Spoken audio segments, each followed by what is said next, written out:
അതിജീവിതയെ അപകീർത്തിപ്പെടുത്തിയെന്ന കേസിൽ റിമാൻഡിൽ കഴിയുന്ന രാഹുൽ ഈശ്വർ അവസാനം ജയിലിലെ നിരാഹാരം അവസാനിപ്പിച്ചു.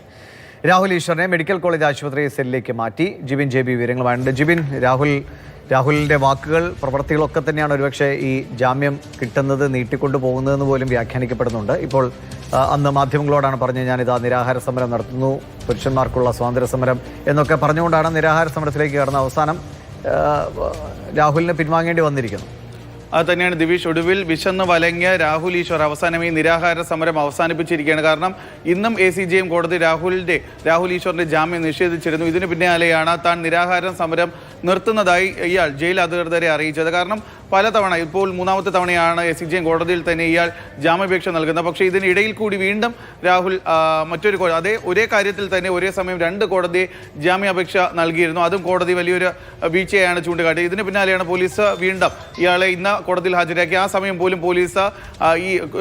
കോടതി ഇയാളുടെ ജാമ്യാപേക്ഷ നിരസിക്കുകയായിരുന്നു. അത് മാത്രമല്ല, രാഹുൽ ഈശ്വർ ഇപ്പോഴും പോലീസുമായി അന്വേഷണത്തിൽ സഹകരിക്കുന്നില്ല എന്നുള്ള ഒരു നിലപാടിലാണ് പോലീസ് ഉറച്ചു നിൽക്കുന്നത്. അതുകൊണ്ട് തന്നെ വീണ്ടും തിങ്കളാഴ്ച 2 ദിവസത്തേക്ക് കൂടി കസ്റ്റഡിയിൽ വാങ്ങുന്നതിന് വേണ്ടിയിട്ടുള്ള നീക്കത്തിലാണ് പോലീസും. ഇപ്പോൾ അങ്ങനെ വീണ്ടും പോലീസ് കസ്റ്റഡിയിൽ അപേക്ഷ നൽകി തിങ്കളാഴ്ചയോടുകൂടി വീണ്ടും 2 ദിവസത്തേക്ക് കസ്റ്റഡിയിൽ വാങ്ങുകയാണെന്നുണ്ടെങ്കിൽ വീണ്ടും ജാമ്യം കിട്ടുന്നത് തന്നെ, അല്ലെങ്കിൽ ജാമ്യാപേക്ഷ പരിഗണിക്കുന്നതിന് അടുത്ത ഹർജി പരിഗണിക്കുന്നത് പോലും ഇനിയും നീണ്ടുപോകാനുള്ള ഒരു സാധ്യതയാണ് കണക്കാക്കുന്നത്. അതായത് രാഹുൽ ഈശ്വർ ഇപ്പോൾ ജയിലിലായിട്ട് ഏകദേശം ഒരാഴ്ച പിന്നിടുകയാണ്. ഇത്രയും ദിവസം നിരാഹാര സമരവുമായിരുന്നു ജയിലിൽ. പിന്നീട് മെഡിക്കൽ കോളേജിലേക്ക് മാറ്റിയ സമയത്ത് പോലും, ആശുപത്രിയിലേക്ക് മാറ്റിയ സമയത്ത് പോലും ഈ നിരാഹാര സമരം തീർന്നു. ഏറ്റവും ഒടുവിൽ ഇന്ന് കൂടി കോടതി ഈ ജാമ്യാപേക്ഷ നിരസിച്ചതോടെയാണ് ഏറ്റവും കൂടുതൽ വിശന്ന് വലങ്ങി ഇപ്പോൾ ഈ നിരാഹാര സമരം അവസാനിപ്പിച്ചിരുന്നത്. പക്ഷേ സമരം അവസാനിപ്പിച്ചെങ്കിൽ പോലും നേരത്തെ ഉണ്ടായിരുന്ന പല കാര്യങ്ങളിലും രാഹുൽ ഈശ്വർ നിലപാട് പിന്നോട്ട് പോവുകയിരിക്കുകയാണ്. അതായത് ഇന്ന് കോടതിയിൽ ജാമ്യാപേക്ഷ പരിഗണിക്കുന്ന സമയത്താണ് രാഹുൽ ഈശ്വർ കോടതി അറിയിച്ചത്. അതായത് രാഹുൽ മാങ്കൂട്ടത്തിൽ MLAക്കെതിരെ പരാതി നൽകിയ യുവതിയെ അപമാനിക്കുന്ന തരത്തിൽ ഇയാളുടെ ഫേസ്ബുക്കിൽ പങ്കുവച്ചിരുന്ന പോസ്റ്റുകളായിരുന്നു ഇയാളെ അറസ്റ്റിലാവാനുള്ള കാരണം. ആ പോസ്റ്റുകളെല്ലാം